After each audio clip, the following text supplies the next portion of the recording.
I went to the pub today, Jared, for Father's Day, obviously. Um, and when we were leaving, there there was two blokes sitting at the table, TV in front of them, watching the footy, obviously the AFLW. They had two beers, full and fresh, and I looked at them and went, "That is a fucking pristine, primed, perfect Sunday." Mm.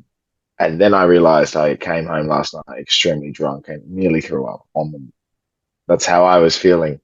The wave of roller coaster. I went, fuck, that looks like a good idea too. Nope, not doing that for a week. Can't see a beer for a very long time. No, it was, yes, it was a good idea for them, Yeah. Yeah. but not for me. No, I mean that's that. I get that all the time. Like you like look outside, it's a beautiful day, and you're like, oh damn, that's beer drinking weather. And you drive like down you drive down the road, you drive past a pub, and you see like guys sitting out the front, and like they're in the sun, they're in like t-shirt shorts, and they're drinking a beer, and you're like, my God, that is incredible. And then you remember that you got home at 6 a.m. the night before, and you're like, actually, that's a terrible idea. I probably shouldn't even be driving right now. But it's the wave of this looks so good to I will throw up if I even think about it for an extra second. That really, really gets to the brain, I think. But it is getting to that time of year. If these winds decided to die down ever, which doesn't seem to be happening, but it's getting to that time of year. It's hit September. Today is September 1st, or as of recording this, which is dangerous. Yeah, those winds are, I mean, they're affecting both of our states. It's almost like it's blowing in that final season. Smooth. I like it. This is a finals episode, actually. We do lots of. Cyclone finals about to hit September, you know what I mean? You sound like a Channel 7 like advert. It's sweeping the nation. It's About to take you off your feet. just a picture of like Bot, like always, Yeah. every single time. Will those swans finally prevail? Can Power and Ken get the job done? Find out this September on 7, and you can watch finals footy on 7 Plus. There you go, Channel 7. You get that one for free. Next one's going to cost you.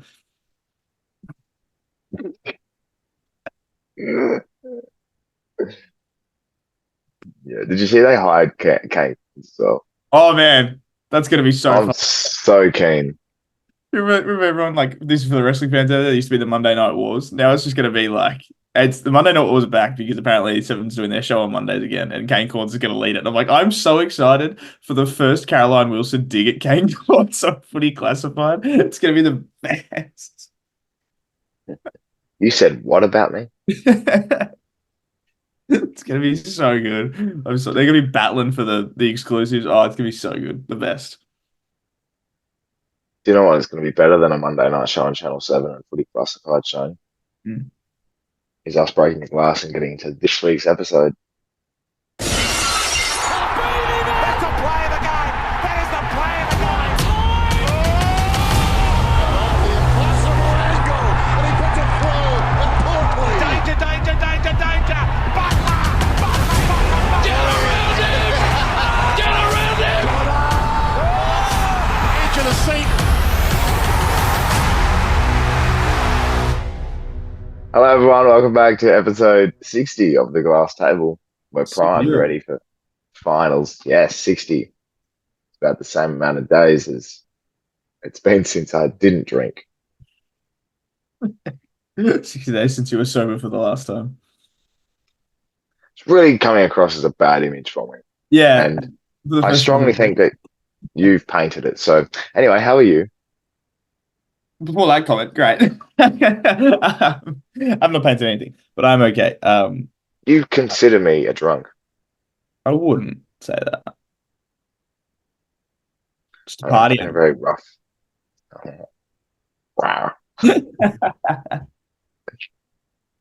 Let's get ridiculous. Was that playing at the pub last night when you were up on one of the tables?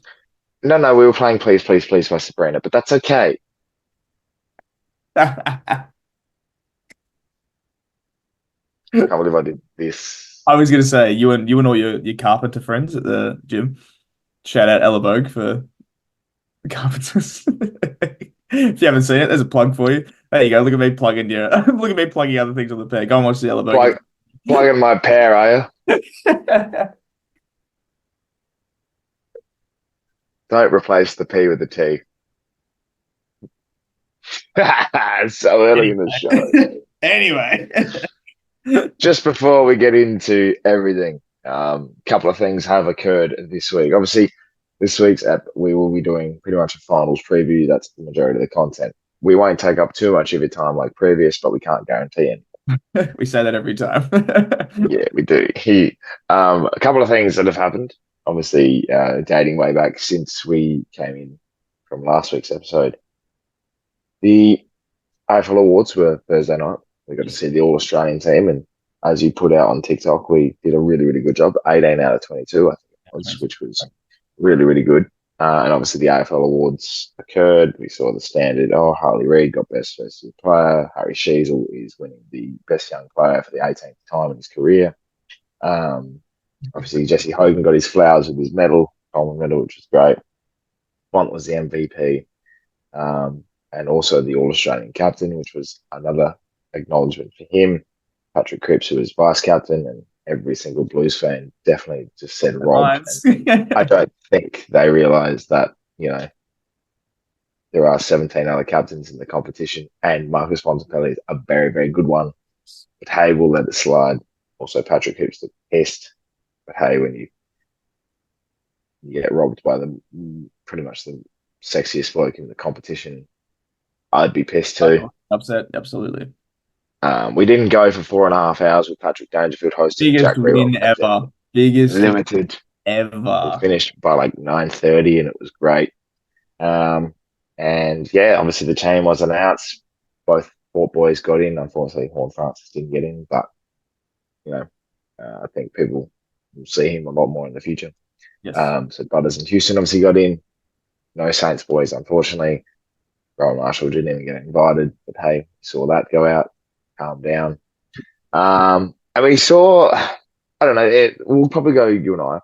What's one thing that surprised you about a selection, and one player that, I guess obviously we did the team, so, we were expecting someone to go in and didn't. But what's one player you were surprised about, and one player that was in a position that you thought was a bit odd? Yes. Well, I mean, the position one first, I think, is a classic one here. When the team was getting read out and I watched them put Nick Dacos on a wing, I thought this is going to be the funniest rest of this count ever, because I was like, there is going to be at least like 9 other midfielders. I was like, this whole rest of this team is just going to be midfielders. And someone did the maths. I saw it on Twitter that he played a whopping 31 minutes on the wing this year, Nick Dacos, which is just hilarious. Like, it's so funny. And also the fact that they had Sarong right there, who actually actively kind of does line up on the wing sometimes. So you could have just swapped them, and it would have been a little bit more fine. Very funny though. Loved that they did that. My surprise one. It was a bit of a feel-good story, obviously. Waterman obviously made it in, which meant he was in at the expense of Charlie Curnow. Now, I know Curnow missed the last like 3 or so weeks, whatever it was. For the 20 odd before that, he was leading the Coleman. Like, I think that's, people kind of forget that. Like, it wasn't always Hogan's to lose. Like, it was always going to be a 2-horse battle, and then Curnow got injured, so it made it just Hogan. So it was like, it was always meant to be 2 of them, and the fact that you put Hogan in and didn't put Curnow in is very funny. As much as it's great to see Waterman in there, I think they just based it off West Coast have been really bad, and now they had 2 players that weren't that bad, so they were like, just put him in, like, just do it. I don't think he had like the same kind of year that Larky had last year, like that kind of thing. Bit confusing to me. Funny though, very funny. Won't say it's not funny, but just a little bit like, all right, like Charlie Curnow was definitely one of the 2 best kick forwards in the comp. So, is what it is. What about you? That Waterman will be a question in the future for a trivia, Yes. like an obscure All The Australian. Darcy Byrne-Jones effect, as we like to call it. Hey, there's been Australians before Darcy Byrne-Jones. There have been. oddly put He in. is one of them though. I take that personally. Anyway, maybe the worst hyphenated selection of all time, but we'll put that into discussion. Nah. Um, yeah, I guess the position thing was Max Gawn being put in the ruck as a whole. Now, my gripe with the All Australian thing is the fact that we just pick players on names. Mhm. That's I my thing. almost think we're just like, oh, Max Gawn, let's see how many All Australians he can get.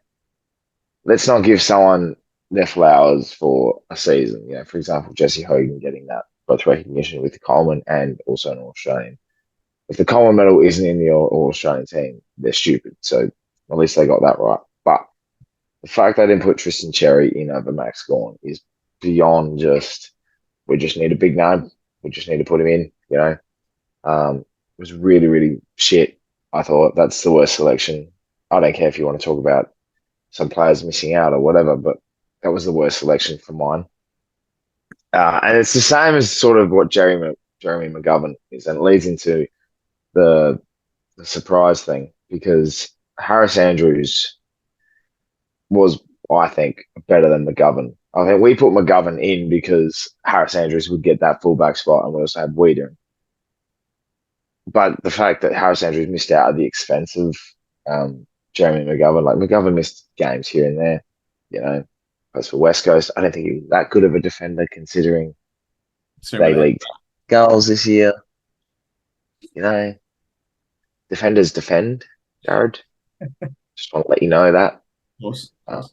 so I would love to know how many goals he conceded throughout the year. But hey, it is what it is. I'm not an expert. I just host a podcast week to week, but it's fine. Um, but yeah, that was my two. So Max Gawn, obviously being selected in general was a positional thing for me, and then um, yeah, obviously seeing um, Jeremy McGovern get selected. You know, Yeah, that's I think my one for that, I agree in that Harris Andrews should have been in it. Obviously, we both picked him in there. I think, speaking of defenders usually defend, which is a great quote, by the way. Speaking of defenders usually defend, I don't know how Luke Ryan made it in. I That's the one that gets me. I'm happy to put McGovern in if Luke Ryan misses out because, like, okay, if you look at the stats, you're like, wow, like defender averaging like 25 touches a game, like that's that's huge. all it is. That's what I'm saying. You put him in any one-on-one contest, it's not great. Most of his kicks come from kick-ins, and I'm like that is a purely stats-based like selection. That is we spoke last week about the eye test and like the general feel and everything like that. That is not an eye test because he does not satisfy the eye test at all when it comes to a defender, does Luke Ryan. Oh, I thought you were going to go with a looks Also factor, in the but fashion too, the white pumas. I respect the hustle. Respect the hustle. I'm gonna get on to the fashion thing in a second. Actually, Oh yeah, the Sydney boys. Yeah, I'll let you go. I'll let you go off on them. But yeah, Luke Ryan's the one for me in that back line where Harris Andrews should have made it. Luke Ryan shouldn't first of all, I'm not going to go off on the Sydney boys. That was a very odd statement. Um, have. I want to talk about the modern. Like, I think that other than that, the team was great, sensational, tick of approval from me. Plus, we got 18 out of 22, right? So yeah, we're Yeah, on. right. They're pretty Look good. at us go, huh? Yep. Just a bunch of nuffies on a podcast doing some picking up players into teams. It's almost like we do fantasy and other stuff. It's almost like we're good at Mm. Yep. it. Um, but no, the prestigiousness of the All Australian, and this is not a I guess having a go at people. Fashion, modern fashion is what it is. But you want to make stuff, awards and shit, you know, all be recognition for players' value and everything. I think it also has to go the other way. And you have to value that. We Yeah. talk, there's so much PR these days. I blame PR for this. There's so much PR in, it's a team sport, it's an individual recognition. No, man, accept what you've done. Like, Yeah. own it. You had a good year. You had a good year. accept that. You know what? Because you helped your team get to the position they are. Some players maybe not, but hey, Jeremy McGovern.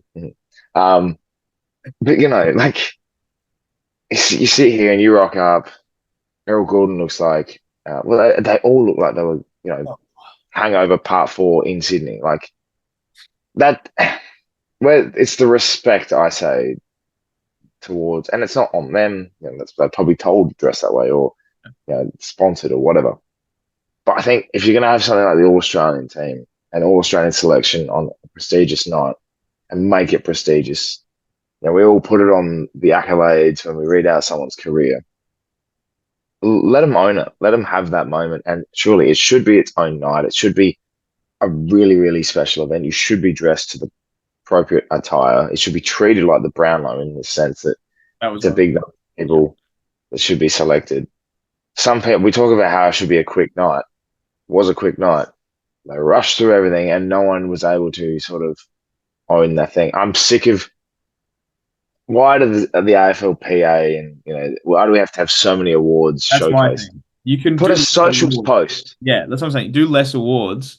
Keep the night about the length it was. Do less awards on the actual night and give the chance to shine to, like, Nick Dacos and Bontempelli won the AFLPA MVP and the Coaches Association Player of the Year. They both won it. They got what, 2.5 minutes for a speech, and then you look at the Brownlow and they get 25 every time, and it's like, all right, like, just get rid of the random awards. Like the most courageous one you could do as a social post, pretty much. Like Rising Star, obviously you want on the night, and that's fine as well. But like the best first year player or the best young player, whatever it is, whatever the fuck they call it, you can do those outside of it. Like those ones that aren't mentioned in that, like you said, that accolade when you list them at the end of their career being like All Australian, AFL Coach Association MVP, Player of the Year, like all this kind of stuff. Those ones you put on the night. Everything else you just do it during the day, like they had some of them doing, but like make it so that you can at least give them their time to shine. Want to make more money? Make another night. Put it on there. Showcase it on Fox Footy. More viewers, more money. Tick, tick, tick. Thank you very Do much. it with the Like, draft. do You do it I? with the draft. Why not do it with fucking yeah, exactly. They used to have their own little Rising Star show. They used to present their award on its own, and Yeah. they drag it out for 3 hours, and we'd go through every round, backstories, and interview parents, and it's boring. But Just say, don't give them ideas because now they're going to do it. no, bring it back. I'll watch it. I'll sit there on a Friday afternoon after work and be like, hey, so glad Logan Evans was Rising Star nominee in round 24, and I waited 4.5 hours for his video package. That's fine by me. Have Patrick Dangerfield present it. I don't give a fuck. Why not? Give me a KO bite of it. I don't give a fuck. Just do something. The other thing that happened this weekend before we get into the finals previews is the AFLW obviously started this weekend. I thought we'd run through the results quickly That's for fine. round one. Obviously, we didn't have a chance to watch much, but I think it was really nice to see.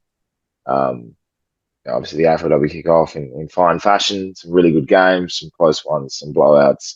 Standard AFLW stuff, really. And the best part about it is looking at the ladder. GWS Giants are on top. One win. Their percentage is 800. I love when a team's percentage is like fucking ridiculous. It is 800. Yep. Sensational. That is They did just. smash the Dogs, like absolutely bullied It them. was 72-9. Yeah. One of those days. Very glad we've improved from the first couple of years where teams were like 0-6. Yeah. It's a good to see now. Now it's just teams absolutely getting smacked from pillar to post from start to finish. It's awesome. Yeah, it's a good product. That's all good. Sydney obviously bet the Pies by 15 points in a fiery clash. The Eagles played the Tigers, won by 1 point, which was interesting. Obviously, Daisy Pearce winning her first match as a coach as well, which is good. The Giants match you mentioned there, 72-9. Dockers bet the Dons 64-21. Saints bet the Suns 74-20. The D's bet the Cats by 2 points at GMHBA. Port lost the showdown by 14 points. Blues lost to the Hawks today by 38, and then North bet the Lions in a grand final rematch Smacked by them. 44 points. Smacked them. Some real beatings this year so far. Yep. What I've Also noticed, did, yeah, no, you go yes, first. no, you go first.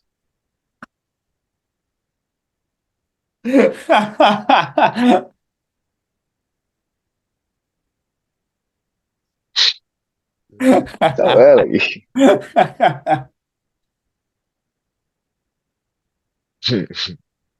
In my ears, that was like to the millisecond. That was spot on. I want to, when the recording comes out, I want to see how like closely timed that is because that is sensational stuff.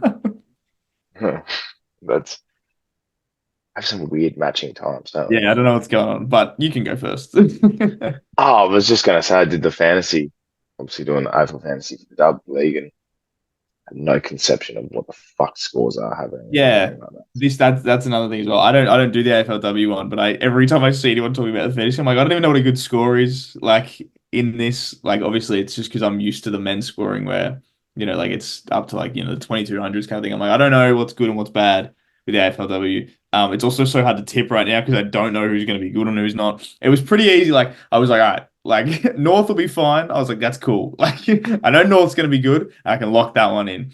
And everyone else, I was like, don't know, like, don't know what's going to happen. To be honest, I can always back in Adelaide to be somewhat good because they've always been. So like that's kind of the only two. And everyone else was like, I don't know. I knew Saints were going to be better. I didn't think we were going to be that good. It was pretty good to watch. Just very weird scores. Like Collingwood did better than I thought they were going to do. Very weird weekend. Got to watch a few games, which was nice. Yeah, Friday night, you said it in there. It was very, very fiery. Just two massive hits on either side of the ground. It was just like, fuck it. Like, let's just start smacking each other, which was pretty funny. All in. Yeah. And they hit each other hard. They are like, I forget every year. I forget every year that they just, what they make up for in like the lack of skill, they just make up for it in just absolutely running through each other at the speed of light. And I'm like, just calm. Everybody relax. Like, it's just fucked I up. think it's better than the men. It's tougher than the men, 100% it is. They just throw Yeah. themselves. Like, I'm just like, every time they do anything, I get so scared. It's amazing how you can have a product like that. It's the same product as what the men could be, and yet we complain so much about the men's game because the umpiring and the shit like that is just dreadful. Uh, the way they attack the footy, they're too scared to, and then they snipe people and get in trouble. Like, hello, look at this, copy pasta, please. Do the thing, please. I know. I also, this is just me just getting angry for no reason, apparently. But my biggest gripe with like everything is like, like old 50-year-old white men will get on Facebook and be like, wow, the scores are bloody rubbish. This is blah, blah, blah, blah, blah, whatever. And then they'll go down to a local footy game where it's 40 to 30 and they'll be like, what a cracker. And I'm like, what? Was was that you on the weekend? No, I'm happy with the scoring. I've noticed it. Like you look No, at I like, meant for the local footy. oh yeah, oh yeah, because our like the game I went and watched this weekend, obviously like win years, I was like 56 to 30. I'm like, okay, you look at a game like that and it's like, what a fucking belter. And then like you look at the AFLW and they're like, oh shit, like this sucks. And I'm like, really though? Like it doesn't. Have you actually watched the game or do you just look at the scoreline at the end and go, oh, it must have been shit? Because it wasn't. Like you can have good games of footy that are low scoring. Ask a Saints fan. Like Some. some of them are actually bad, I'll admit, but some of them are okay. So it's fine. Anyway, we'll continue to keep an eye on the AFLW and see if it's obviously, according to the 50-year-old males on Facebook, good enough. It is, I'm telling you. Do you get the pun? Yes. Because there's a goodie Good that enough. plays for Port. Yeah. Good Good enough. enough. Yeah. I say it's a little bit too good. Get it? Because there's a Not if you looked at her score on the weekend and she got like 5. because you're knocked out. That's not my problem. Don't get knocked out next time. It's as simple as that. Actually, I don't think she got knocked out. She knocked out her teammate, but then also had to come off the ground anyway. Same thing. Either way, it's fine. They run into each other. Do you want to be good enough? Then don't be too good at knocking your teammates out or your fucking self. Speaking of knockouts, there's a couple of finals this weekend, and I tell you Good what, segue. thank Fantastic. you. Let's get into the finals preview. There's a couple of knockout clashes coming up, but obviously finals footy is back. I prepared a monologue, but I'm gonna hold it off. Oh, okay. I'm gonna savor something a little bit later. Okay. Um, 4 games, four Yes. cats, Dogs, Hawks, Swans, Giants, and obviously the Blues and the Lions at the gather towards the end. Kick off Thursday night. Can I tell you, before we get into the games, the stress that I had during the week to buy tickets Yes. is, and I said this already, I was and gonna we've seen it, say TikTok, yeah. but why the fuck does my heart rate have to go up to 160 before even the fucking ball gets bounced? Why do I sit there? You're next in line. You're in the queue. Comes up. Guess what? There's another game on sale. So you can't actually get tickets for your game because of the time difference, but they've opened up both at the same time anyway. Stupid, right? But then also I'm there and I'm sitting to myself going, right, I have to wait another half an hour. It's 9:30 in the morning. I'm tired. I don't really want to be sitting here looking at a screen already. You know, I'm not even get paid for this time, right? I have to pay you fuckwits to fucking give me tickets to go, right? TikTok, if you ever think about sponsoring us, don't, because you probably wouldn't even load up on the page anyway. Just because, right, there's so many people, and this is the AFL's fault as well, I reckon, because why the fuck are you putting the say? Why the fuck are you putting teams on sale? Like, you put 2 games on sale on the Wednesday. Yeah, well done. Put them at different times. Hello, there's other people in different states other than the Victoria, you stupid fucks. And breathe. I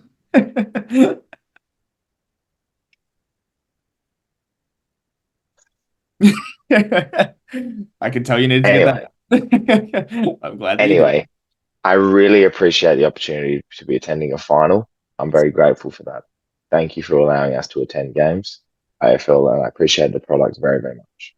Yes. Can I say, being on the outside of obviously the finals thing this year, last year was so much easier. I'll tell you, all right, here's the secret to buying tickets. I've got the secret to buying tickets for you. I should have told you earlier. Is that because you don't have to buy tickets? Is that your secret, No, Chief? no, no, I have the secrets. I learned them What are last you year. doing this September, eh? I learned them last year when we were in September. So here you go. You ready to learn the When? when I ask?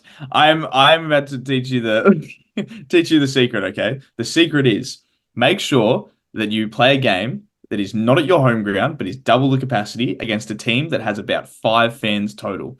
Then you will have no worries whatsoever getting your seats. I was in bloody row B. I was like, yep, happy days. Got in 5 minutes because we decided we're going to play at the G, where we played one game at for the entire year against the Giants, who have, yeah, 6 fans maybe. Pretty easy to get tickets when that happens. Unfortunately, for Port Adelaide fans and Geelong fans as well, I suppose, that are going.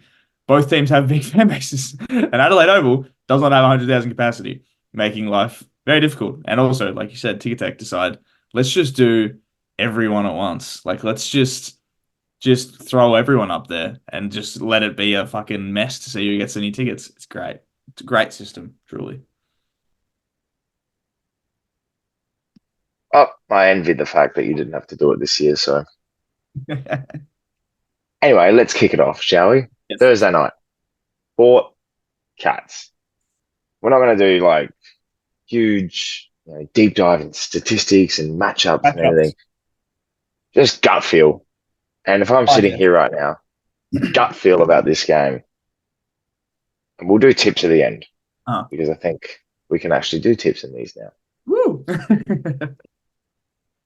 Gut feel is, besides the Houston and Farrell absences in Port Adelaide's back half, I genuinely believe, and they blitzed the Cats earlier in the year at GMHBA, the pace that Port do have when they move the footy can absolutely make Geelong obsolete here. At home, Thursday night, it's going to be 23 degrees and sunny. Well, Fully not at night, but it's 50,000 Port fans. there is a sense about Port Adelaide at the moment of why not? Yeah. Why not us? It's completely different to other years. Last year, everyone went in going, right, the pressure's on Port. They're going away to the Gabba. They're banged up and bruised.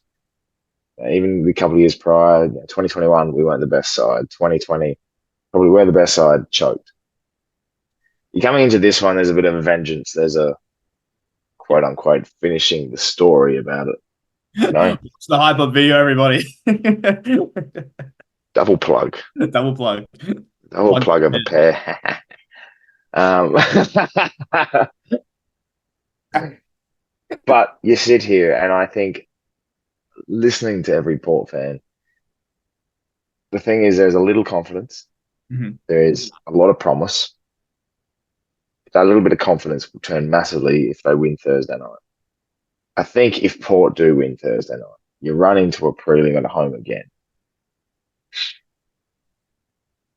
Just, I'm trying to be unbiased here, but if I'm sitting here as a Port fan, giving a look at this game, and I'm going, if we win, I generally think that there is the hurdle that we finally actually get the job done and go into a grand final. The funny thing is, 20 years ago, the exact same weekend, we played the Cats in a qualifying final. Same concept, the same story, the same question marks. The old can Port get the monkey off the back? Came out and won by 60 points in a qualifying final. I'm not going to say we're winning by 60 points because there is no Treadray, Peter Burgoyne, Stewie Jew in this team. There is a Rosie Butters and Horn Francis. There is. There absolutely is. You said like you didn't want to be unbiased kind of thing, and I'm absolutely here right now to back up your views entirely. So hope you're going to enjoy this. But you obviously spoke about the current player. You spoke about how this team it's a different feel, and I can tell you from the outside, like you look at last year, it was like Port were going in like on one leg. It was like it was almost done for like a minute. Like it seemed like the straight leg desert was inevitable last year, whereas this year it's like they are that team that are just going to come in with literally no regard and be like, we're just going to run and tear through it. It's kind of the vibe that I get is similar to the Brisbane of last year, where they were just like, we are like, people came into the finals last year being like, Brisbane are just going to fly through this final series and get to the grand final like this kind of thing. And that's what Brisbane did do, basically. And I'm getting the same vibe about Port Adelaide so far this year. You obviously spoke about like the current Port Adelaide, what they're doing, how well they're doing it. You're talking about the pace and everything like that, which is absolutely all true. I saw in my research for this little thing that we're doing, I saw that I think it was the last 6 games the Cats have played in Adelaide, I think it was, or Port in Adelaide, whatever the case may be. They were 0-6 with an average losing margin of about 36 points. So this 60-point qualifying win that you speak of may not be all that far out of the picture. I think I don't entirely rate the Cats. I think people are forgetting that not even 2 weeks ago they were up by 5 goals against a okay St Kilda and got murdered in the last quarter. Like, didn't just lose, got smashed. Got 12 goals kicked against them for like 2 goals that came in junk time in the last quarter. People are forgetting that very, very quickly. And like you talk about fast and pace. That is what the Saints brought. Like that's what the Saints brought, and they killed them. Like absolutely ran them off their legs. And Port do that every day. They don't just do that for 2 quarters like the Saints do. They do it for 4. And it's like there's always that one quarter that Port have where it's just I'm going to break the game open now. And if Port get that early, if they get it in the first or second quarter, write it off. Be like, this is it. Like we're through kind of thing. I am very, very bullish on Port's chances this year. The more I look at everything, the more I'm like, fuck, they're going to do pretty well. And like, yes, the Farrell missing is obviously whatever the Houston thing as well. But I don't think like it sounds very like it's very local footy of me, but you don't need a good back line when you're just taking it out of the middle and going to the forward line, do you? So I think Port are going to be far too good. Not even just slightly too good. I think they're going to be far too good for Geelong this weekend. And frankly, we'll get to the tips later, but I think they're just going to fucking rout them, to be honest. Yeah, I have the feeling. I have nerves, but I do. I have this very confident feeling, and I don't know. It's something about Port. Something. Yeah, something about Mary. Something about Port. It's a different feeling with Port Adelaide this year, I think. Cats do obviously have the talent. They have the experience. Dangerfield obviously is never to be overlooked. Duncan the same. Even their young stars and Holmes and Dempsey, they have the capabilities. They obviously have Jeremy Cameron as well. Like I'm not writing him off. Not as bullish as I Yeah. am on Port's chances, as you say, but still just they are Geelong. So I think And that's the everyone has. thing. You can't write off a team that's won a flag in the last 2 years. Like they won a flag 2 years ago. And most of that team that won that flag is obviously still there, minus a few, obviously. But you will never be able to write off a team that has that talent on their list. So, like 100%, there's both sides, but I just think Port are just too good at the minute. We'll wait and see. But I'm very excited. And it does kick off on Thursday night footy, which is back. So Thursday I night footy. love it. Come Yes. on. We moved to Friday night, the only game at the MCG this weekend. We talked about the scheduling of it, which is great because now the AFLW has moved to be the curtain raiser, and it does involve Port Adelaide as well. So Very nice. um, that's very, very good. And considering how the Dogs women's side went on the weekend, could see an early Port Adelaide win at the MCG, which is, I don't know, almonds. Good vibes. But the night is going to light up. This is the final of the weekend. This Yes. is what everyone's anticipating to be a massive, just bumper. Like it's going to be unreal. It's going to be that game that every half AFL fan is going to be like, yeah, I'm going to watch this game. This may be the But most. we were This talking, may be the greatest rating game other than the grand final for the year. Like this will be up there. right, we were talking about, you possibly getting tickets because you want to go see it. Like Yep. this is the game for me that dictates who's going to do the most damage in the finals. Because if the Hawks get through, they take on either the Cats or the Power. If the Dogs get through, it's obviously the same. Whoever they play out of that game, I honestly think they could knock them out in straight sets. And they move into a prelim against a Swans, Giants, Lions. Well, Swans, Giants, really. Oh, Yeah. Giants, Hawks in a prelim. Imagine that. Oh, I'm already excited thinking about it, to be honest. It's held at Monica. That's We're going to Canberra for a prelim, what I was gonna lads. say. Even if you saw like a Giants Dogs again, like imagine another Giants Dogs prelim. Like I would fucking Yeah, yes. Like we talk about that because I'm obviously going to talk about the game, but like get to that and say, for example, the Giants are playing prelim, they beat the Swans. The two teams, like the Dogs or the Hawks, if they go through and obviously beat the Cats or Port the week after and make it to a prelim, the Hawks have a lot of close matches with the Giants, and then the Dogs Giants is already a rivalry in itself. So it is tough, but we'll see how that pans out. But first, I got to get through Friday night. Big crowd, big opportunity, game of the weekend. This may be the most high-scoring final ever. I was literally about to say this has 140 to 120 written all over it. Like it is Oh my just God. Do they even have a defense? like no 6-6 defense, and just no vibes. 6. No defense, just vibes. Like Ginnivan, Watson, and Chol are going to combine for 16 between them. Darcy and Jamar are going to kick 12 between them, and it's just going to be this just fucking just shootout at both ends. Goalfest. I'm so excited. This game is going to be incredible. I like obviously Hawthorn this year have been like the revelation sort of the second half of this year about how incredible like they have played their style of football, the way they play football. What they are more than anything, they are made for the big stage.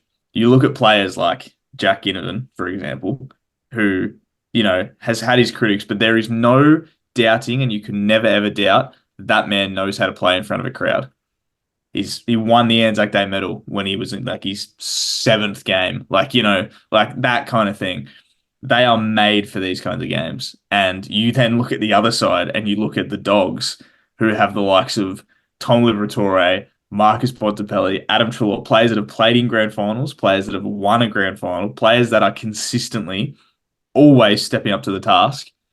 It is just a battle of two young, very talented teams that are just going to throw literally everything. They are going to play, and like it's obviously it's an elimination, so it's win or go home. They are going to play like even if you win, you're not going to be there the next week. It's like the ultimate. They're going to play like a grand final. They will play this game like there is no next week, no matter what. It's win now and we win it all kind of thing. And I'm so excited. It's gonna be one of the greatest games. I get the chance to work it. Obviously, like you said, I wanted to get tickets to it. I couldn't. That's how I know this game's gonna be packed too, because I tried to get tickets and they just didn't let me in, and I was like, right, no worries. It's gonna be so good. I get the chance to watch it, so I get to watch it for work, and I'm so excited. I'm just like, man, I want to know who the player is gonna be that's gonna just take the game by the balls and be like, this is my time, like my turn to dominate. Dylan Moore. I would love Dylan it. Moore. Love it. 4 goal Dylan Moore. Just 25 touches. turns the game on its head. Um, both, I mean, you throw the other end.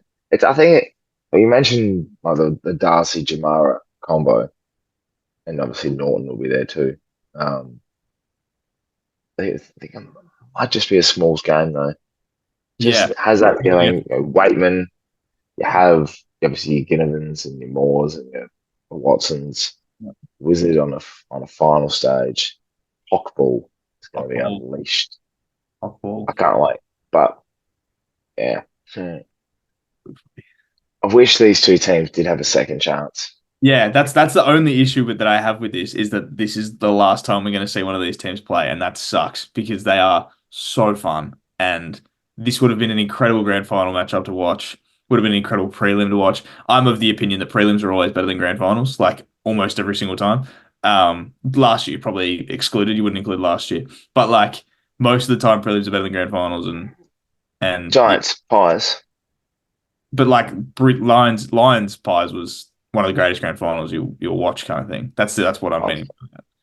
But like, continue. but like usually prelims are the grand finals because teams are throwing everything just to get to that stage kind of thing, and then the grand finals half the time they're being blowouts. So it's like, you know, whatever. So I would have loved to have seen these teams go against each other later on in the finals. Unfortunately, we don't get to see that. But I think what a perfect way to get the weekend, obviously Friday night, kicking off with this fucking just incredible match. I'm so excited. Yeah, no, kick the weekend off perfectly with this one. It's not like there's any Thursday night I games or was anything saying like the that. actual. That's why I said the actual Just yeah, weekend. no, yeah.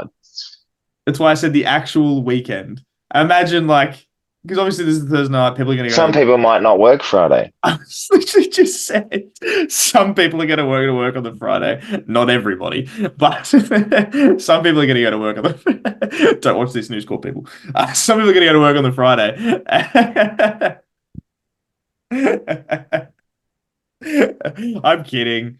I know you're gonna go to work, but like, people are gonna go and then imagine coming home from work and being like Hawks dogs on the footy, like on the telly, go time, like beer Really o'clock, appease those 50-year-old males, won't it, on Facebook?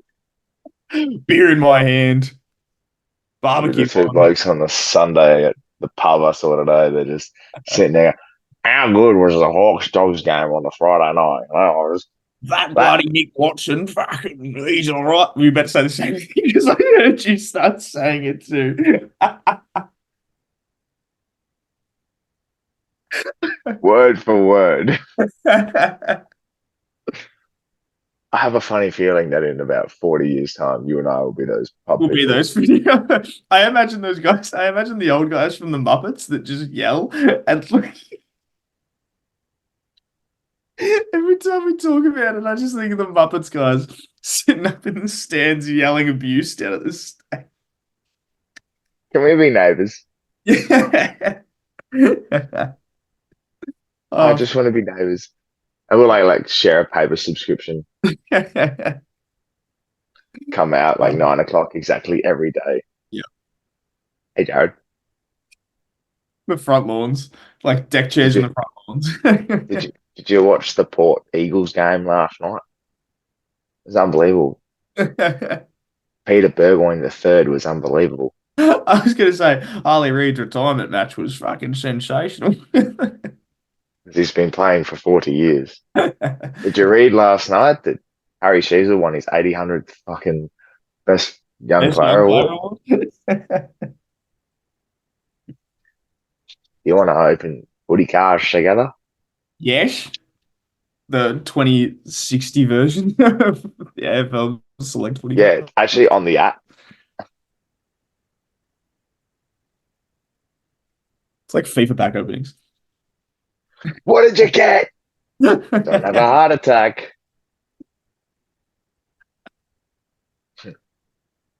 But anyway, enough about us. I guess we should talk about the Swans and Giants, which is on the Saturday afternoon, which is going to be.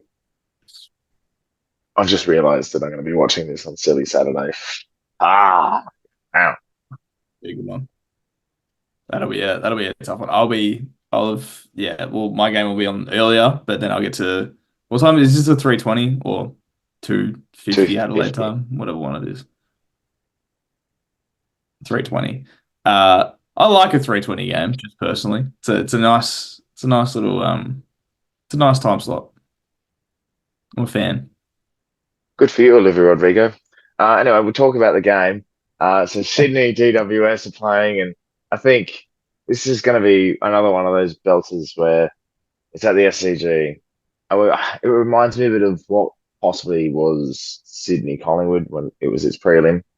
So I Yeah. think we're going to see a bit of that this weekend.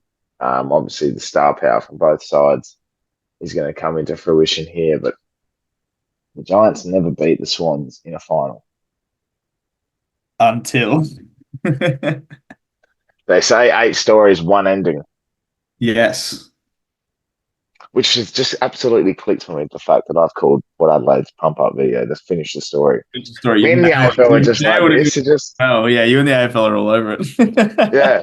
They can't quite get it right on the ticketing situation, but Oh, they got that. that So well we're so entwined on messaging and purpose. done. Anyway, what's your feel on this game? I have this sneaky suspicion. I actually have an idea for later on when we do the tips as well that I'll talk about later on. But I have this So feeling do that I. that some of these Giants boys that obviously Giants obviously had parts of the year where they were not as good. They were kind of out of the finals. People wonder if they were going to do what they did. Sydney obviously their last month left a lot to be desired, admittedly. Um, it's going to be one of those games where you need, and you spoke about star power. It's gonna be one of those games where it's gonna be one of the superstars from each team is gonna take it. It'll be a like for me, the two players I'm looking at is Chad Warner on one side, and I'm looking at Toby Green on the other. Obviously, I'll get more into it sort of later on when when we talk about the tips and things like that. But it's gonna be, I think, like you said, an absolute belter. I think it will be actually kind of low scoring because I think Sydney's going to put a lot of effort into obviously stopping Jesse Hogan. That's a classic. Like that he's the Coleman medalist. They're gonna target him. And I don't really rate Sydney's attacking firepower all that much, kind of thing. So I think it's going to be relatively low scoring, but again, one of those games where it's going to be so good. It's going to be very fiery. Like there's nothing better than having like a derby in a finals. Like it just adds a whole nother extra level to the rivalry, like the whole atmosphere of everything. I'm very excited to see how this goes because, like you said, Giants have beaten Sydney in a final. The Battle of the Bridge is always good every single time. So like a reliable rivalry, gonna be an unreal game. I wish it was on the Friday night, admittedly, but what can you do, really? It is what it is. But I'm very excited for this game. One of those ones I think the Giants have set themselves up for. Yes. Almost is a bit of a talk about the story thing, but subconsciously they were like, well, if we win, do we want to go? Like this is the Dogs game they played before the finals. If we win, they're not guaranteed a top two spot anyway. If we win, we're playing either a Cats or a Power. They play the Sydney in Sydney. They stay home, playing a side that they do fancy themselves against. Worse. I reckon they've written this into a position where they're going to be like, this is our moment. This is our opportunity. This is the one where we come in and go, sorry, Swans, you're the ones that are going to get done, and it's going to be a Battle of the Bridge Finals edition that I think we're all going to be glued to our screens at a Saturday 250. One to watch for me just before I get into the last game. Mhm. Keep an eye on Kieran Briggs, I like the it. ruckman. he can tear this game apart, Yep. but also he's coming up with a bit of an injury cloud. Obviously, hurting his shoulder in that last game against the Dogs. So I'm not sure how he's tracking, but those shoulder injuries can linger. If it's anything to do with ligaments or anything like that, I know who do everything possible, but they do suck. And when you're a ruckman, And he's coming up against the one of the premier ruckmen in the competition in Brody Grundy. Gotta be like yeah, you said it right. If the Giants are going to do well in this game, it's probably going to fall on to Kieran Briggs' shoulders. Literally and figuratively, he's going to have to put him on there, put him on his back, put him on his shoulders, and then take him through. I think. bang, cannot wait. And the last one is the Saturday night game, which has a bit of it's Blues going to the Gabba against the Lions. I swear they just always seem to play at the Gabba. Always, These right? two teams. What is like? I don't understand. Every fucking time. Every Like three it's weeks they play ridiculous. each other together. You'll never see them at the Marvel. But No. anyway, it's a final, so they have to go there. My one question for you is: do the Blues have it in them at all to even get past this week? Is it at the point where it's genuinely we've all written them off? They are the one team here where everyone's looked at the ladder, gone that everyone is absolutely dangerous to win this, and then there's Carlton who snuck in, a couple of players back, an opportunity, a week off, a rest. What do you reckon? Well, like firstly, we spoke about last week about the pre-finals bye. No team needed the pre-finals bye more than Carlton did. So they got themselves that, which is good. I think the thing that makes them the most dangerous is that, yeah, like you said, people have written them off. I've seen so many comments this week about how, oh, good thing Brisbane got the bye next week and shit like that. Like it's like, righto, like fucking let's not go ahead of ourselves. It is still Carlton here. They still have a very, very good team. They have obviously all Australian fullback in Jacob Wiedering. They have All-Australian vice captain Patrick Cripps, maybe a Brownlow medalist. They have Charlie Curnow. They have Harry Mackay. They have these. They have Sam Walsh. They have these incredible footballers where it's like you'll never ever, no matter what, even if Curnow and Mackay come in under an injury cloud, you can't write them off. Doesn't matter. Does not matter who they are, what they're doing. You can't write them off. However, I have this, and we spoke about how they play at the Gabba all the time. I have this feeling that it is just deja vu. And I am already picturing in my head Saturday night rolls around, game starts, Carlton kick, you know, a first four of the game or kick four of the first five, and it's like holy shit, they're going to do it. And then Brisbane just turn in the gear and just go bang, bang, roll out. The players that come in under a bit of injury cloud start to lose a bit of fitness, and it's just bang, bang, bang, bang, bang, Brisbane run them over. I'm literally like, I would not be surprised if it follows the exact same script as the last final between Carlton and Brisbane at the Gabba. I'm not saying that Carlton's going to get blown out of the water by any stretch. However, I don't think they've got enough. I think they're just slightly going to be undercooked. That's the thing. I could not think of a worse place to go and play after a week off. If it was anywhere else, it would Uh, it, be. if it was at the G or something like that, I'm thinking they're pretty much almost 50-50. Yeah. I could not think of anywhere else to go. You're playing in humid conditions at the Gabba, had a week off. You've had players that haven't played for 3 to 4 weeks. You add that week in there, it takes a lot to get going. I would even be surprised if it's almost just a lethargic start and we see that stiff arm type of game where Yeah. Brisbane have a decent middle patch or something like that, and it just continues to be that the whole way through. And it'll be one of those finals where we almost like the Sydney Carlton one last year. I think they have a bit of Sydney spec last year where Carlton are coming into this one. No one's really riding Mhm. them to any sort of storyline other than the fact that they're playing finals. They gave it a crack, but it just might not be enough for Yeah. the Blues. Now, I agree with you. I don't want to write it off. I don't want to write them off. They have star power on paper. I just form is form though. So I'm saying, yeah, like if I said what I said about Geelong earlier about how they had people are forgetting about how Geelong blew that lead.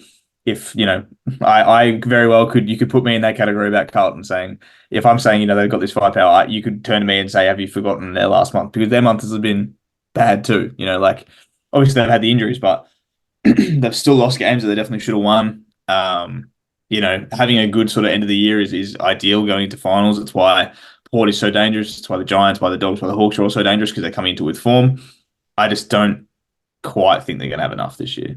Like they're always dangerous. If Carlton had beaten St Kilda in the last round, they'd probably be playing the Cats at the G. Like, oh well, whenever I did my last sort of ladder predicted, that was how I had it. That would have been an infinitely better result. Like if the game, like I remember doing the predictor, and I think obviously I had some other results happen that, or like Geelong or whatever.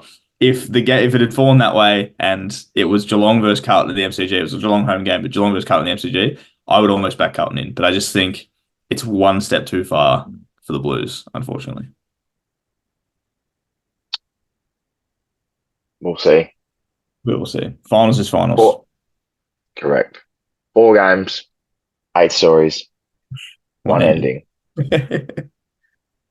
What are your tips for this Yes. weekend? Now, Oh, my yes. idea, Is it going to be firstly, the same as was mine? going to Because we've be, been very locked in the same brain right now. it could be, but I was thinking you just read yours all out at once, and then I'll do mine. Yep. Okay. My idea as well is that we can either do it for every game or we can do it for just the round as a whole, but we do like a bold prediction for each game. Like one pretty bold thing that we think is going to happen that is like, that kind of lends itself to the result kind of thing. So just a bold prediction for each game, Yes. but no tip. Oh, no, tip as well. That's what I'm saying. Like you do the tip. Okay, so a tip, margin, bold prediction. Yes. Yes. That was my little last minute thinking. All right, you can go first. Okay. So starting with obviously Port Geelong. I'm coming up with these bold predictions because I only just thought of the idea then. So this is going to be off the top of my head as well. My bold prediction is going to be Port Adelaide. No, not a bold prediction. This is my tip. It's going to be Port Adelaide. They're going to win it by 32 points. My bold prediction is that in the third quarter, Port Adelaide kick 6+ goals to Geelong's 0. Ooh, They come out from halftime. It's kind of close. Come out from halftime. They're right in the way of the crowd, and Port just turn the Jets on and say, "Get fucked, Geelong," and just tear them apart, as they say. I like that. Yep. Well, if that's the case, then I'm going to follow that up with. I've scrapped the idea of doing it at the same time, by the way. That's fine. Yeah. Port by 16, maybe relatively close. Do like the idea of us kicking 6 goals to nothing. Going to the cheer squad end as well. Oh, Just good vibes. and they would never, ever, He has been outshined this year by a Butters Horn Francis combination. Combine that with Georgiades being dominant and has had injury spec. Something tells me Connor Rosie is tearing this one apart and is having a 30-3 game. 30-3. I like it. Mhm. I like it. Something about Waiting for the moment. Connor Rosie. I've been waiting for the moment. This is where he just comes in and goes, "This is why I was picked as captain." Yeah. It's just not a title to me. It is. I like it. Captain Connor. Good one. CC. How do you like that one, Geelong? Do you like that CC and dry? You know what I mean? Mm-hmm. That's a good one. I like it. Thanks, bro. Next one. So Dogs Hawks. Fuck. I'm gonna go with the Western Bulldogs by 3 points. And my bold prediction. Now this is going to be very, very, very difficult because he has had so many of these. But Marcus Bontempelli, whether it's you can rank it by fantasy, you can rank it by whatever, you can rank it by just stature of the game, just the way he goes about it. Marcus Bontempelli has the greatest game of his AFL career. I think that Wow. Marcus Bontempelli is built for a game like this. Friday night footy, lights are bright. He knows what it takes to win a flag. Now, he may not have the best one ranking points or fantasy points wise or disposals, whatever, but I think you're going to come out of that game being like, that is why he is one of the greatest football players of all time. Why he's one of the greatest Western Bulldog, like why he's probably the greatest dog of all time kind of thing. Marcus Bontempelli is going to have the greatest game of his AFL career on Friday night. Right. Yeah. A very good clippable things for us. I was going to say this is like all of our clips in one little segment. Brett, you know what? They will be. Done. Happy. Four Welcome to the things, four post-production clips. meeting, everyone. Four things, four clips. You're welcome, everybody. Do you wait until I ask Jared how he's doing? Getting all the post production stuff. You will get everything, insides and outs, like an X-ray of our lives. This is the days of our lives. This game, I've never been more excited for a game that isn't It's involving so water. good, right? I'm so glad. It's gonna be so good. It's gonna live up to the hype, and the Hawks are gonna win by 2 points. Oh, And to top it off, Mobile Shoal is gonna kick the winner. woo. I like that. I love that. And that fucking post-game selfie is gonna be so beautiful. So hard. Oh my God, am I gonna double tap the shit out of that one? You know what I think I would love even more? Like, I would love it if the Hawks did it, obviously, but like even in terms of my like prediction, if the Dogs won and then they did a post-game selfie, oh man, imagine, imagine In the front of Dogs the win. Hawks cheer squad. Imagine the Dogs win, and then first thing you see is them taking a selfie on the field. I would please, if you're listening, anyone from the Western Bulldogs, please do that. It would be incredible. Oh, Taken by Cody Waitman. yes. Oh, yes. Yes. That's hot. Either way, I hope all winning teams do it. yeah. Paul did it with Ollie Wines, and I swear he's never used a phone. Ollie Wines comes across to me as like he's never used a phone He's still got a properly. Nokia. Like he's the kind of guy Yeah, that uses like his phone for like to message his very mum. businesslike. Yeah, that's How's it. your BlackBerry going, Ollie? Like, let me know about it. I posted it on Instagram during the week as well, and I was like, Huh? remember your password? No. Ollie Wines 1. No, Ollie Wines 1-6. Yeah, Yeah. 16. Next one. Giant Swans. This one's going to be very interesting. I am going to back in the Giants' form over the Swans over the last sort of little while. And I'm going to say the Giants are going to win it by 8 at the SCG. And my bold prediction for this one, I said before that I think it's going to be one of the stars. I think that Toby Green has a pretty quiet first half. I think he comes out and kicks, let's say 3 or 4 in the second half and wins in the game. I rate that. Toby Green with a 3 or 4 Toby second Green, half to masterclass. goes in at halftime, pissed at himself. Like he did, and what's giving me this vibe is he did it against the Swans, I think last year. He had a whatever game, and then I think it was either in one quarter or in one half. He kicked like 4, had like 20 touches, and won him the game and brought him back from the death. I think he's going to do it again, Toby.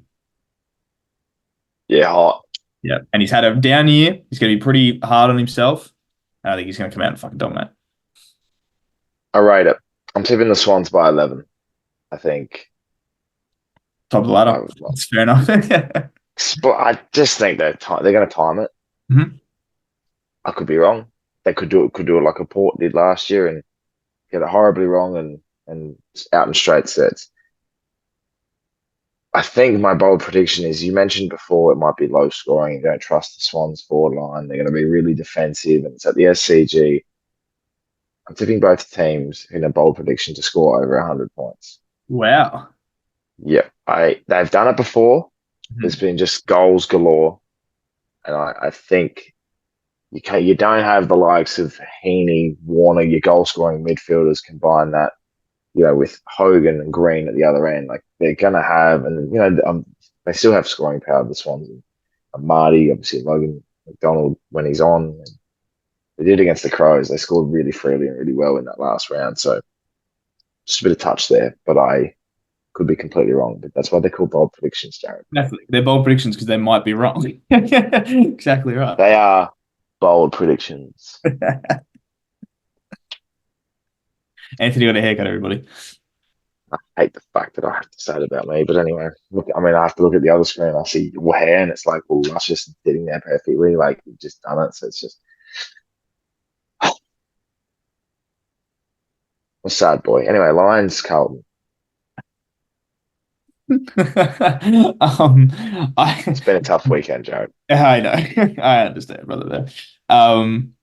Look, I'm going to stick with my way of saying it before. In that I think it's going to be pretty much a carbon copy of last year.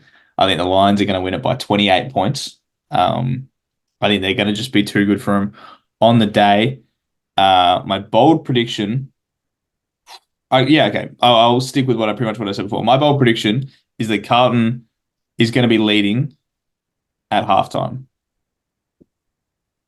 At halftime of the game, Carlton will be leading, but they will get run over by the end of it. I think the second half from the lines are going to be too good. Fitness will overrun them. The humidity, like you said, the gabba, the way the crowd builds into that kind of game. The Blues will be leading at halftime, but the Lions are going to win it by 28. All right. Interesting. I like it. I like it. Castle. I'm tipping the Lions by 25. So similar to you, I think that 4 goal margin sits about right for this one. And my bold prediction is that Country Road will play 5 times. 5 snags for the man himself. He didn't last time they played earlier in the year, and it was the polar opposite of the final, and the Blues overran the Lions.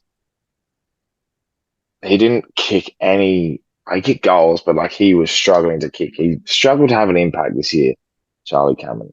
I think there's something about a final series where he just sits there and goes, "This is my turn." Yep. So who knows? I But like that. correct, It's gonna be similar 100%. to the Toby Green thing. Like I said, both kind of had down years, haven't played at their best. I think finals gonna come around. They're gonna be like, right, let's stop fucking around. Let's let's make it our moment. Let's do what we need to do, and let's play good footy. I can't wait. It is going to be 4 fantastic games. It's going to have so much that kicks off Thursday night. I can't fucking wait, Darren. And I tell you what, these games may be considered, games of the year by the end of it, but we do have to discuss games of the year that have happened this year so far, and that is why we're going to go around the glass table. Very nice segue of you once again. Fucking nailing it at the moment. Just like Ticket Tech couldn't nail a fucking Ticket Tech selling, could they? Anyway. Just get you to run it. This week, our question was absolutely not. Question, like you said, was the men's MMA season wrapping up, the award season full swing. What was your game of the year? Firstly, before we get into it, I would love if game of the year was like an actual thing that they announced on like Brownlow night. It'd be kind of cool. Anyway, just voted by the fans. Yeah, just a thought from my own head. It'd be cool. See. Yeah, add it to the awards night, Jared. Make it fucking longer and more convenient for everyone else. And you get like a trophy, and like the team president or something gets like a trophy. It's just an oval, and it says Game of the Year in it. And the sponsor will be like, I don't know, Bunnings. Done. Idea finished. You nailed it. Well played. I put the cherries on top of your ice cream. There's another idea for you, AFL. I know we said the last one was free and this one would cost you, but this one's also free. So just want my endorsements. What is content creation machines? The two we used in the photo was obviously the Port versus Hawthorn one, which was the classic Darcy Byrne-Jones soccer goal, 6 seconds left. And I also used the Jack Higgins versus Carlton snap with 12 seconds left. So there's the two ones that put a little bit of love. The funniest thing of all of them is the comment we got underneath from Meek Man, just saying me seeing that picture, and it's just a very depressed Drewski. Which is very funny. Because that was a tough day for Hawks fans. Still my favorite game of the year. I mean, it's why I knew that would be yours, and I knew that the Higgins one's mine, so it's like, there you go. I watched that highlight a lot this week. I was gonna say it was definitely part of the hype up video, so they would have got a couple runs just in between making the video.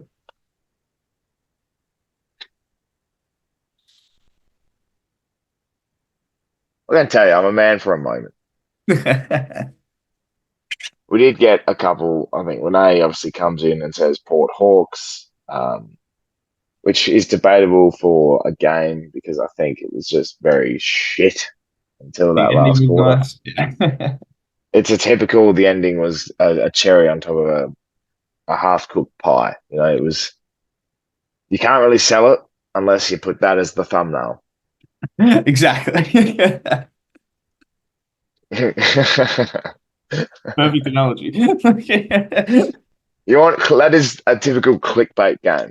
It's that, and the other one that I'm thinking of is Collingwood North Melbourne. Horrible game of football, but because Collingwood came back from 9 goals down, same vibe. or just any Port St Kilda close finish. Every single one. Every single one. I'll put Robbie Gray here, and I'll put Robbie Gray there, and here a Gray, there a Gray. Oh, McDonald. I was going to sing it. Any other ones you like? Rocco came in with, other than Port, that Collingwood North game that you mentioned was highly entertaining. Also, Anzac Day was great. And the Collingwood Hawthorn game in Gather Round, yeah, that was not a bad That one. was pretty good from memory. Yeah, I do remember that one. The Carlton Freo Gather Round game was actually pretty good as well. Yes. Yes. I'm trying to think of the other ones that day. We played Richmond and it was not good. That's another classic one. Pretty good finish, bad game of football. The whole Gather Round was just Yeah, bit of that. But no, I like the shout at the end of that day one. We also had another Anzac Day one in our comments on Instagram as well. And that is a very good game of football, to be fair. Like Anzac Day always, it's more about the moment than anything else. And that game was full of moments. Obviously, the Jamie Elliott mark, which I get a feeling we're going to see a lot of come Brownlow night and everything like that. It had everything. And then obviously to have a game like that end in a draw, had the pretty classic thing of the whole game was good and then the end of it was good too, and made it all worth it, I think, in the end. yeah, it's been a good year of footy. It has been a good year for me. It's been a lot of good So games. any other comments? We had one just on mine as well, which because I said obviously I said the Saints Carlton one, and Scarlett said yes to that one, but also Spud's game because we finally won on Spud's game, which is a thing that we never do, and we finally did it, and that was a very very good game as well, and just good vibes all around. Like it seemed like our early season we didn't win a lot of games early in the year, but when we won the games, it was very good vibes, and that was what we liked about it all. So I completely agree with that one as well. Yeah, Yeah, absolutely. I completely agree with that. Any other games off the top of your head that you remember being good? Trying to think of them. I can't particularly nail many. Hmm. Um, Obviously, I think I never really saw a lot of it, but even the Essendon Gold Coast game was close the whole way through. Anything that has an after the siren winner obviously works an absolute treat. I even think Port Cats at GMHBA was it was a close finish. I don't think it classifies under a thumbnail because Port came out to a fast start. The Cats dragged it in. It was such a good pressure game the whole way through. Um, I just think any game sort of was actually as I said a pretty good year of footy. Jared, it was pretty stupid sexy.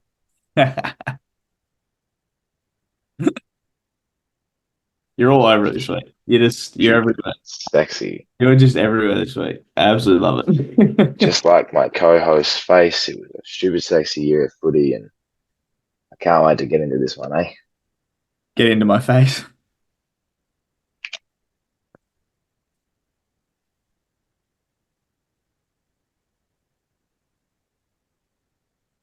Omar, do the thing. Stupid, sexy. JFL players. Well, if you'd love to see me get into Jared's face, you can subscribe to the pair up late. We'll see how that goes a little bit later. But for now, we're going to do Stupid Sexy. And considering the advertisement of Jared's Stupid Sexy, how it's never been done before, it's one of the greatest calls ever. He was calling it nothing will ever beat the Stupid Sexy ever in its history. He went like on a 10-minute monologue about how good Not it. this Yeah. Stupid Sexy is, and he bragged to me about it. I don't even know what it is. So I'm going to let it simmer a bit more and go first, I think, just so I can give him his moment to showcase this amazing Stupid Sexy. It's true. Anyway, It's not true. Anyway, whatever. It's fine. Okay. the monologue I was talking about before. Yes. Are we about to see a stupid sexy monologue? Is that what's happening? Oh yeah. Let me sit back.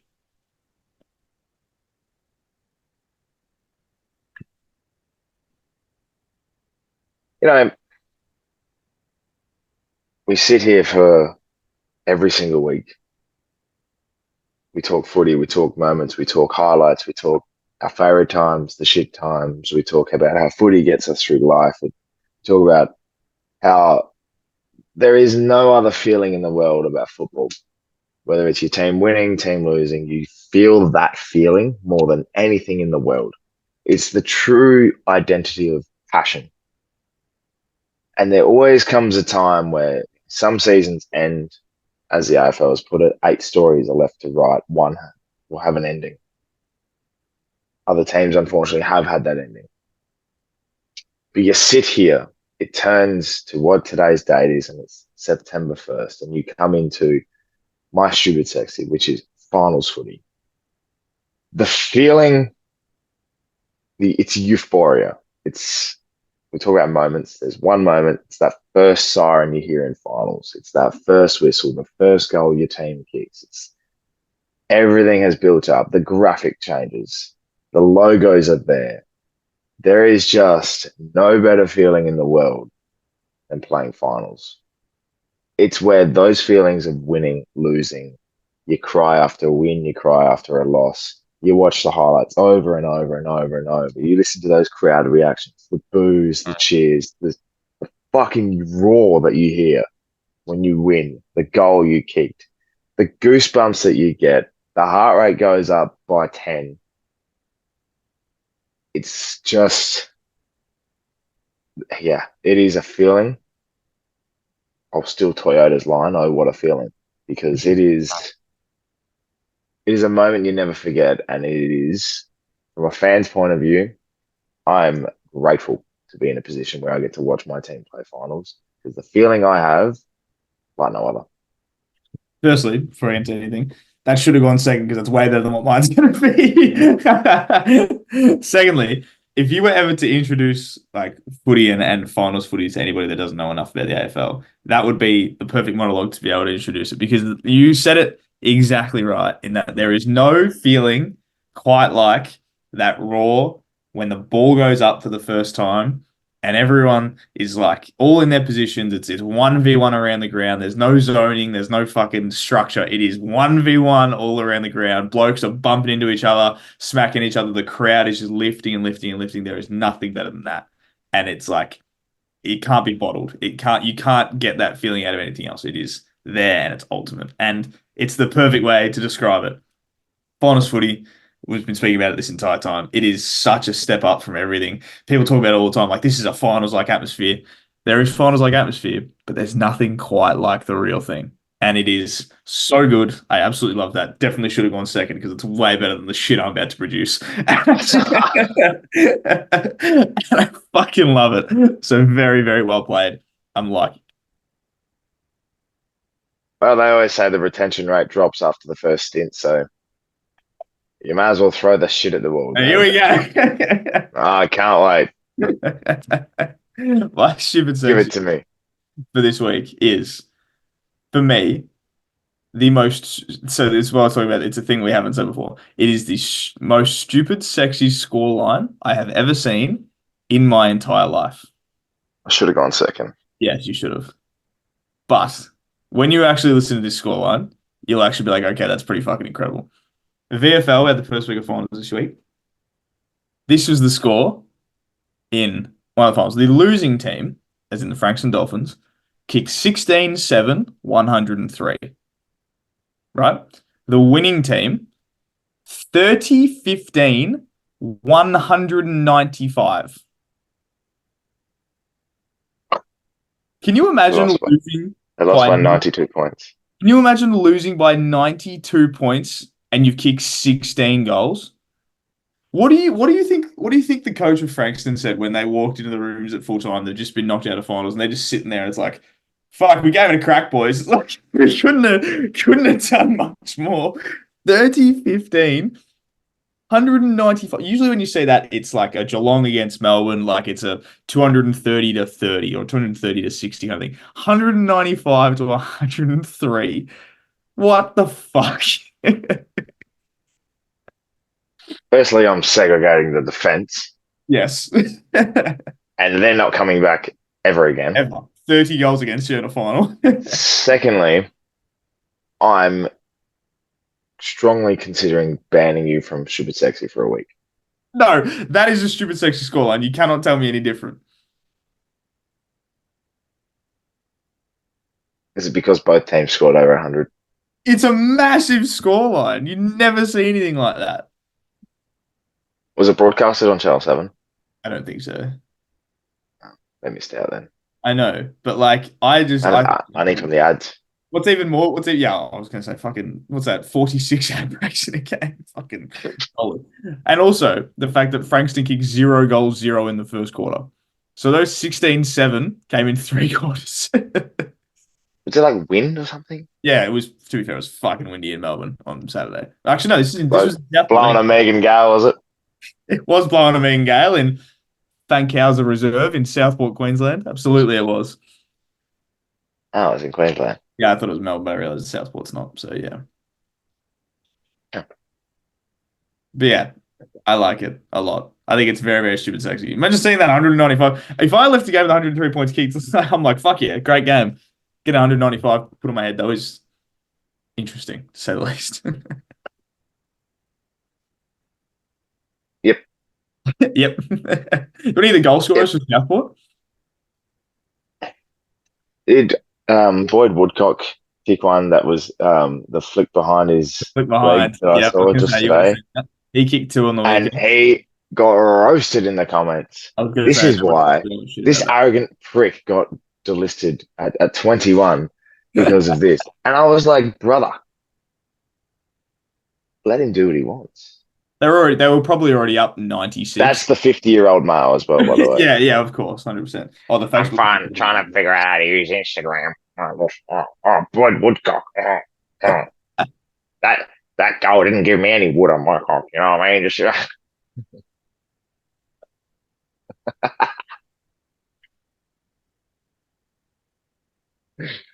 not even a stiffy. Like, what are you talking about? Well, maybe because you're 50, brother. You got more things to worry about than Boyd Woodcock. Oh my god. Papa Bill.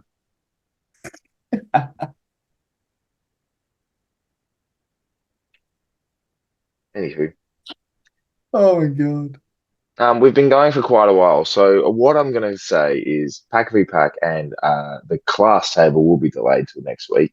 That's fine. Um, Yeah, we have gone a while. obviously, we will have to do a lot of finals review next week, but we will have some time to talk about it and stuff. So yeah, we can delay that, or we can just do our own little.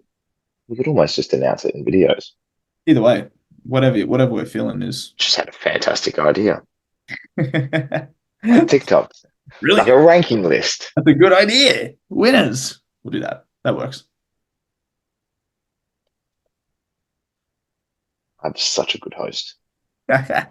You truly are. I'm glad that you've just on the fly just gone, fuck, we're going too long. Just cut it. We Well, make I realized, a lot of fun at Fox Footy for going too long. We should probably also stick to a time. brother, please, we don't have ads, and also We don't have Patrick Dangerfield. correct, and also when you look at this for an hour and a half, Exactly. and I watch it over, and over, and over. Sometimes I do get a Boyd Woodcock.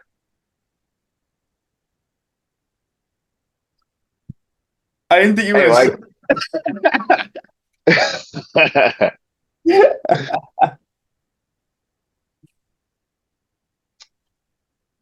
so glad no one watches to this point.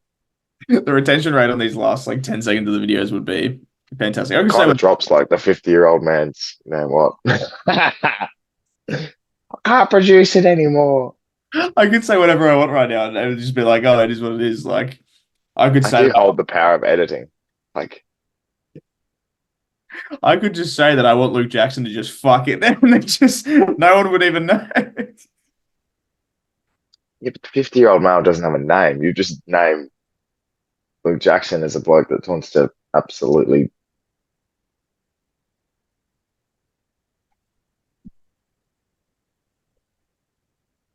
Anyway, good luck to everyone this weekend. Hope the team wins your final besides Geelong.